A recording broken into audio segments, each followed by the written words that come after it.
Sihor CHC સરકારી hospital દ્વારા શ્રી ગોપીનાથજી મહિલા કોલેજ ખાતે વિશ્વ હેરિટેટિસ ડે નિમિત્તે RRG જાગૃતિ કાર્યક્રમ યોજાયો।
વિવિધ કાર્યક્રમો ઓરિએન્ટેશન સેમિનાર્સ અને પ્રથમ સેશન છે એ આપણે આજે આયોજન કરેલ છે પ્રથમ સેશન। આજે કાર્યક્રમ છે એ CHC સિહોર એટલે કે આરોગ્ય જે કેન્દ્ર છે સિહોર ICTC સેન્ટર અને સરદાર પટેલ સ્નાતક મિત્ર મંડળ આ સંયુક્ત ઉપક્રમે આપણે આ કાર્યક્રમનું આયોજન કર્યું। નૈનાબેન વસાણી ઉપસ્થિત છે, જેઓ ICTC કાઉન્સિલર છે। બીજા જે મહેમાન છે આપણી વચ્ચે જયશ્રી ઢોલિયા, તેઓ ICTC લેબ ટેકનિશિયન છે। પછી છે ધ્રુવભાઈ જોશી, જેઓ સરદાર પટેલ સ્નાતક મિત્ર મંડળ NGO પ્રોગ્રામ મેનેજર, તથા રાકેશભાઈ ભગવાન, જેઓ આ જ NGOના કાઉન્સિલર છે। તો હું સંસ્થાપતિ NSS વિભાગની તમામ મહેમાનોનું હાર્દિક સ્વાગત કરું છું। તો હું વિનંતી કરું કે તેઓ નૈનાબેન વસાણીને મોમેન્ટ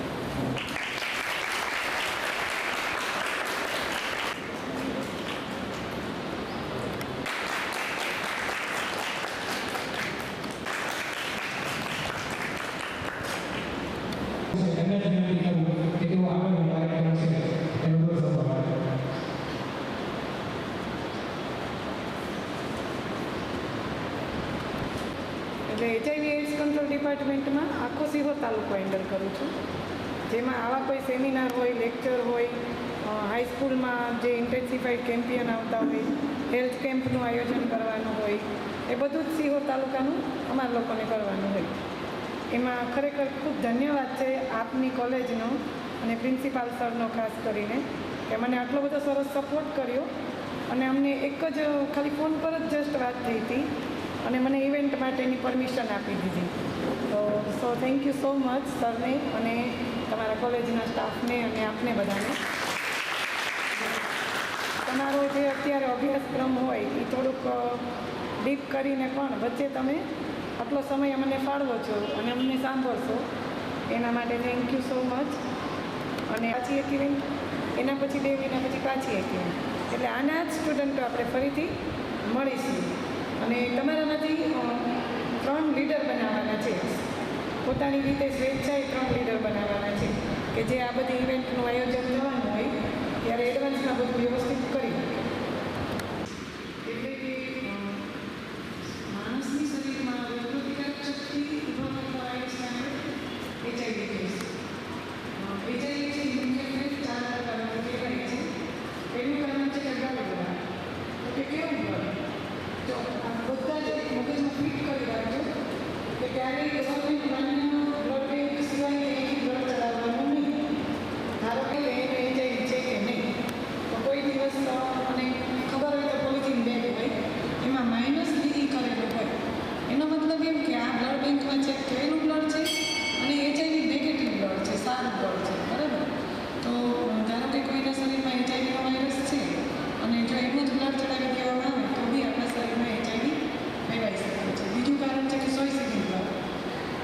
જાગૃત નાગરિક તરીકે તમારે જોવાનું કે ક્યાંય પણ તમે ધારો કે ફેમિલી મેમ્બર જોડે હોસ્પિટલમાં જાઓ છો, તમારા પોતાના માટે જાઓ છો, નાના ભાઈ બહેન માટે જાઓ છો, તો સ્પેસિફિક જોવાનું છે કે નવી સોયનો ઉપયોગ થાય છે ને. જો કે અત્યારે બાયોમેડિકલ ટેસ્ટ બધું હાર્ડ થઈ ગયું છે કે નવી સોયનો ઉપયોગ કરવામાં આવે છે, છતાંય જાગૃત રહેવાનું છે. કેમ કે કોઈના શરીરમાં જો એચઆઈવી ઉપયોગ કરવામાં આવે બ્લડવાળા તો બી એચઆઈવી ફેલાઈ શકે છે, બરાબર.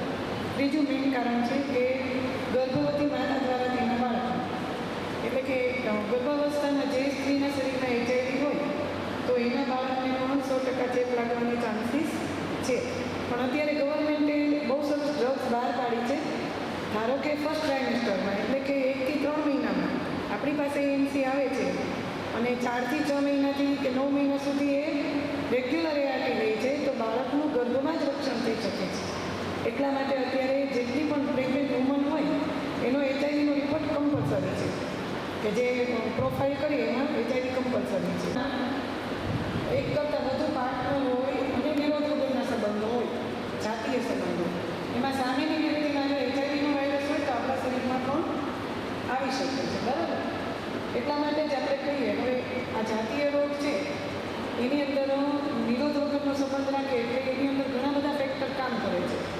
ધારો કે ફિમેલ સેક્સ વર્કર છે, મેલ સેક્સ હેલ્પ મેલ હોય, ટ્રકર્સ હોય જે બહાર રહેતા હોય પોતાના પરિવારથી અઠવાડિયા 10 દિવસ સુધી એની નીડ પૂરી કરે એટલે એ સેક્સ વર્કર પાસે જાય, નિરોધ વગરનો સંબંધ બાંધે, પછી રિપીટમાં આવીને એને પાર્ટનરને એટલે કે એની વાઈફને બીમારી આપે આ એચઆઈવીની, બરાબર. આવી રીતે ઘણા બધા સેક્ટર છે કે જે આની અંદર ઇન્વોલ્વ હોય છે, આપણને ખબર પણ નથી હોતી. એનાનું એવું આખું વર્તન જ જોખમી કે એને એક કરતાં વધુ પાર્ટનરની હેબિટ પડી ગઈ હોય, પોતાનું આમ શું કહેવાય એનું વર્તન કાઢી એનું બિહેવિયર ખરાબ હોય, એની અંદર એક પાર્ટનર જોડે મજા નથી આપતી, 2 થી 3 પાર્ટનર તો જોઈ છે. એટલે એવી રીતના અસુરક્ષિત જાતીય સંબંધોથી જ 85% ફેલાવો એચઆઈવીનું થાય છે. બાકી અત્યારે બીજું બધું તો બહુ ઘણું થઈ ગયું છે, 2% 3%ની અંદર જ એચઆઈવી ફેલાય છે. પછી આપણે કોને કહી શકીશું કે એચઆઈવીની તપાસ કરાવવાની જરૂર ગવર્મેન્ટ ફ્રી થાય છે, બરાબર. અને દરેક તાલુકામાં એક આઈસીટીસી આવેલી છે જ્યાં સ્પેશિયલી એચઆઈવીના રિપોર્ટ થતા ફ્રી.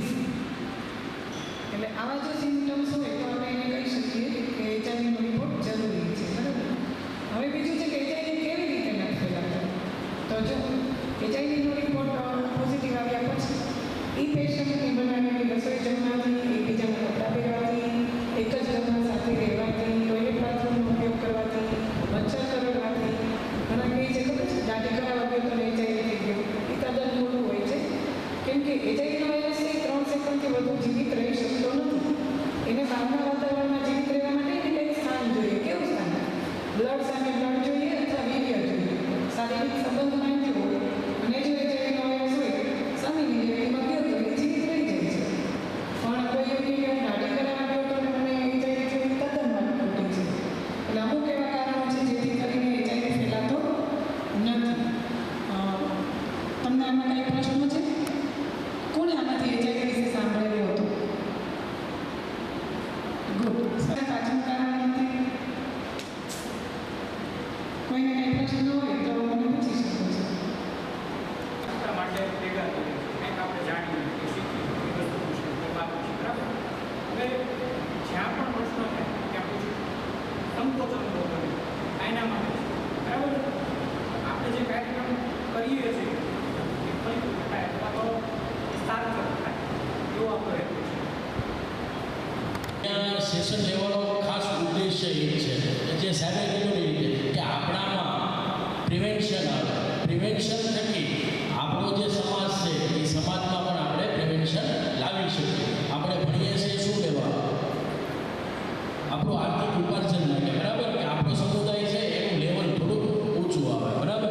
તો ખાસ આજે પણ અમે સેશન લેવા માટે એ માટે આવ્યા છીએ. હવે રેડ રિપીટ ક્લબ એટલે રેડ રિપીટ આરસીસી જે લખેલું છે રેડ રિપીટ ક્લબ, બરાબર.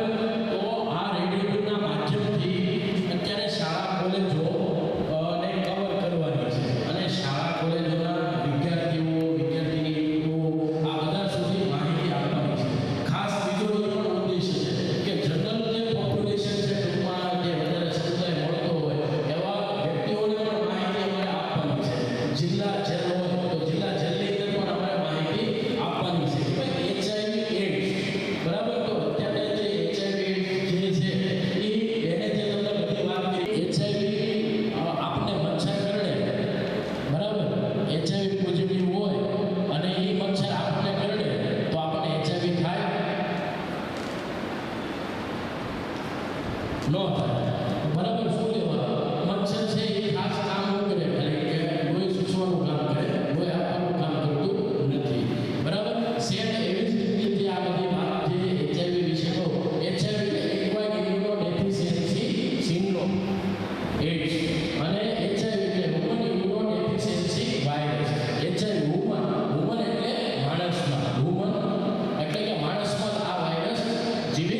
ડેફિશિયન્સી એટલે ઉણપ કરતો વાયરસ, બરાબર.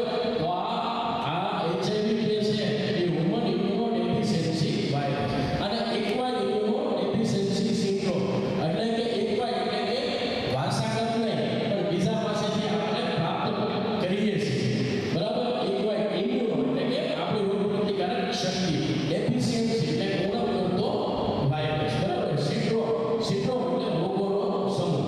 પહેલા વ્યક્તિને HIV થાય, HIV થયા પછી એડ્સની અંદર પરિણમે અને જ્યારે એડ્સની અંદર પરિણમે ત્યારે એને સર્વ રોગોનો હુમલો થાય છે. તો એમાં કયા ટીબી આવી જાય, પછી હેપેટાઇટિસ બી સી આવી જાય. આ બધા જે રોગો છે એ રોગોનો એમાં ટૂંકમાં સમૂહ થાય છે.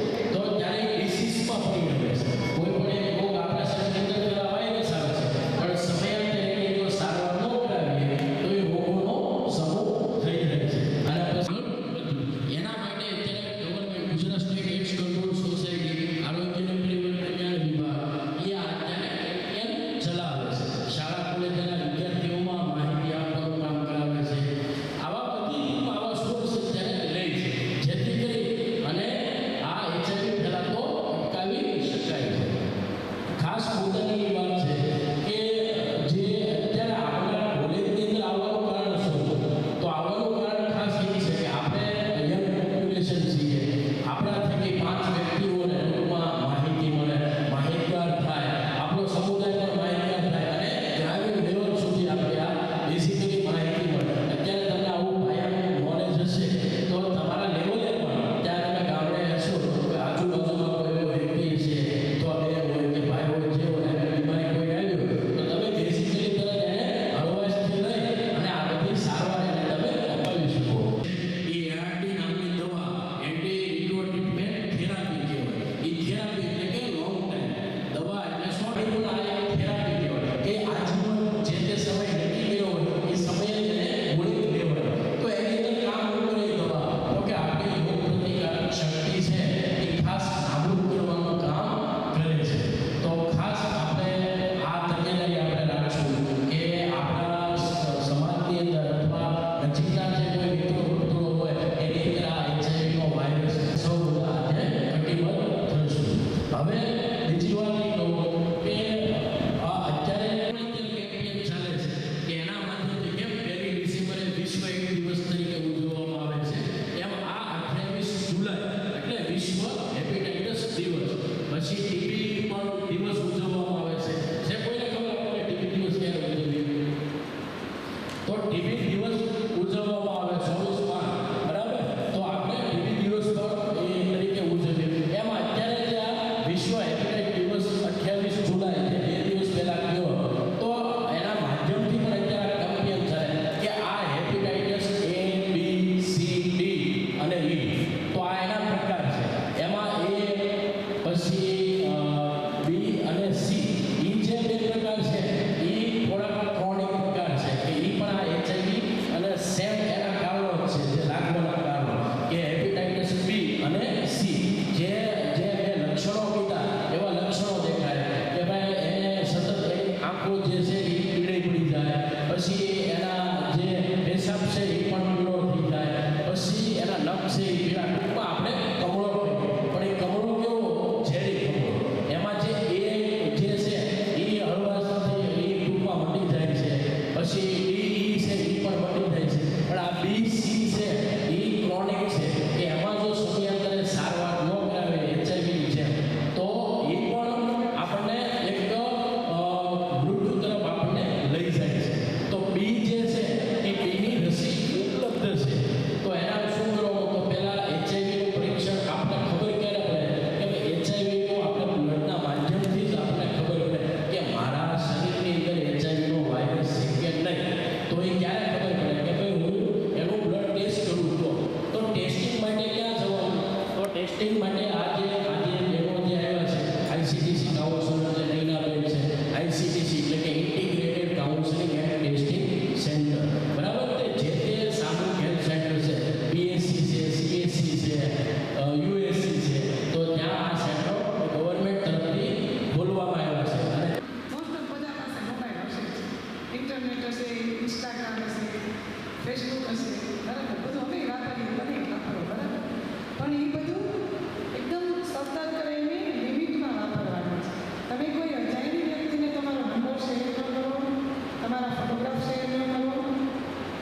કેમ કે ક્યારેક કેવું બને એની જ વસ્તુ અત્યારે તમારી સાથે ફ્રેન્ડશીપ બાંધી હોય એની જ વસ્તુ તમને 6 મહિના પછી બહુ ડિફરન્ટ એકદમ તમને એટલા બધા પ્રશ્નો ક્રિએટ કરે કોઈ અજાણી વ્યક્તિ કે તમને ઘરમાં કંઈ કહી ન શકો, તમે મેન્ટલી અપસેટ થાવ, તમારું એજ્યુકેશન ઉપર બધી અસર પડે. એટલે ખાસ કરીને તમારા મોબાઈલ ઉપર બહુ બધું સતર્ક રહેવાનું છે. અત્યારે બહુ ફ્રોડ યુગ છે, બહુ એવો ફ્રોડ જમાનો છે કે દરેક ઉપર વિશ્વાસ કરવાનો નહીં. અને કાંઈ બી જો આવો પ્રશ્ન થયો હોય કે તમારો નંબર કોઈ પાસે ગયો, તમને કોઈ અજાણ્યા વાતમાં ફોન કરે છે, તો તમે પેરેન્ટ્સને જાણ કરો. એક મમ્મી સાથે કેવા રિલેશન હોવા જોઈએ ખબર છે? Best friend. કોઈને આપણે વાત શેર કરીએ કે ન કરીએ, મમ્મીને તો કરવાની છે. ખુદ મારી બેબી 24 વર્ષની છે ને, એ કોલેજમાં જોબ કરે છે, પણ આટલી કંઈ વાત હોય કે મને આપણે શેર કરશું. એટલે મોબાઈલ વાપરતા પહેલાં તમારે બધો આપણો ઉપયોગ કરવાનો વ્યવસ્થિત રીતે, અજાણ્યા સાથે લિંક આપીને શેર ન કરો, ઇન્સ્ટાગ્રામમાં કોઈને ઇન્વોલ્વ ન કરો, જોઈને ફોલો કરો, કોઈને તમારા પર્સનલ એકાઉન્ટમાં ઇન્વોલ્વ નહીં કરવાના, અને કોઈની સાથે તમારી ડિટેલ્સ, પર્સનલ ડિટેલ્સ કોઈ પણ પ્રકારની શેર નહીં કરવાના. આટલું તો ખાસ ધ્યાન રાખવાનું. પોક્સો જે એક્ટ છે ને બહુ ગંભીર છે. જો હું તમને એક્ઝામ્પલ આપીશ, 100 બરાબર, તો અમે લોકોએ યુપીટી ચેક કર્યું કેમ કે મને ડાઉટફુલ લાગ્યું. એ 16 વર્ષની દીકરી પ્રેગ્નેન્ટ હતી, બોલો. અને યુપીટીના છોકરો એને પ્રેગ્નેન્ટ કરીને જતો રહ્યો, તો છોકરાનો મોબાઈલ નંબર સ્વિચ ઓફ, એનો કોઈ હતો પતો નહીં, કઈ જ નહીં. વિચાર કરો એના પેરેન્ટ્સ પર કેટલું વીત્યું છે. એટલે આવા બધા ઘણા પ્રશ્નો થઈ શકે. પ્રેગ્નન્સી રાખ્યા પછી છોકરાનો કોઈ હતો પતો નહોતો, કોની પર પોલીસ કેસ કરે છે? કાંઈ એડ્રેસ નહીં, કાંઈ આધાર કાર્ડ નંબર નહીં, કોણ હતો, ખાલી એક મુજબમાં કામ કરવાયું તો એનાથી એને રિલેશન બંધાઈ ગયું. પણ પછી એનું આગળ પાછળનું કોઈ એને લેવલ ખબર હતું નહીં કે એના પેરેન્ટ્સ કોણ છે, એની માહિતી શું છે, એની ફેમિલી કોણ છે, આધાર કાર્ડ નંબર શું છે, મોબાઈલ નંબર સ્વિચ ઓફ થઈ ગયો, મૂળ ક્યાંનો હતો, કંઈ જ ખબર નથી. તો કેટલું બધું અઘરું પડે વિચાર. એટલે ખાસ નાની એવી વિનંતી છે કે મોબાઈલ જોઈને વાપરો, કોઈ અજાણ્યા સાથે કંઈ પણ શેર ન કરો. અને જો આવું કંઈ બને છે અજાણ્યા તરફથી તમને ધમકી કર્યો કે કોઈ પણ ઇમોશનલ કંઈ પણ તમને પ્રોબ્લેમ થાય છે તો કંઈ નથી શેર કરો. નજીકના પોલીસ સ્ટેશન ઉપર જે નંબર આપી આમ હિંમતથી જીવવાનું, એટલો કંઈ નહીં. તમે બધા તો સ્ટુડન્ટ છો, આગળનું ભવિષ્ય છે. હું ખુદ એમ કહું મારી દીકરીને કે શેર નહીં બનવાનું, એ કણ નથી બનવાનું. બરાબર, તો આ બધું તમને લાગુ પડે છે. અને તમે અમને આટલો સમય ક્લબ અંતર્ગત અમે જે HIV-ની ઇવેન્ટ કરી એમાં ખૂબ સપોર્ટ કર્યો, એ બદલ ખૂબ ધન્યવાદ. આંખોનો દીકરો છે, બરાબર, તો એ આપણે કોવિડમાં ફિટ રાખીને આપણે ભણવાનું છે. અને એ રીતે આપણે હવે મારે કુટુંબ તો મારા ફાધર ખાલી કુટુંબમાં ટપાલી જતા, બરાબર, ટપાલી એટલે સામાન્ય કર્મચારી હતા કેન્દ્ર સરકારના, અને ટપાલ સાયકલ લઈને ખાલી ટપાલ દેવા જતા, બરાબર. મેં ખુદે જ્યારે મારું લેવલ છે એ મેં પણ MSW કીધું છે, પણ મારું લેવલ છે એ મેં ખુદે બનાવેલું છે. કઈ રીતે? સામાન્ય કર્મચારી તરીકે હું જોડાણો, ખાલી આઉટરીચ વર્કર તરીકે કે ખાલી વર્કર તરીકે, એમાં ધીમે ધીમે 3 વર્ષ મેં કામ કર્યું. ત્યાર પછી મને સારું મારું કામ લાગ્યું, એટલે ગ્રોથ જો મારો ગ્રોથ કર્યો એમાં કાઉન્સેલરમાં જે આ મિત્ર છે એ કોર્સમાં એમાં પણ મેં સારું કામ કર્યું. તો એમાં મારો પછી ગ્રોથ કર્યો. તો અત્યારે શું તો હું પ્રોગ્રામ મેનેજર છું. અત્યારે મારી પાસે આખી ટીમ છે, બરાબર, અને સેલેરી પણ ઊંચો છે. તો આવી જ રીતે આપણે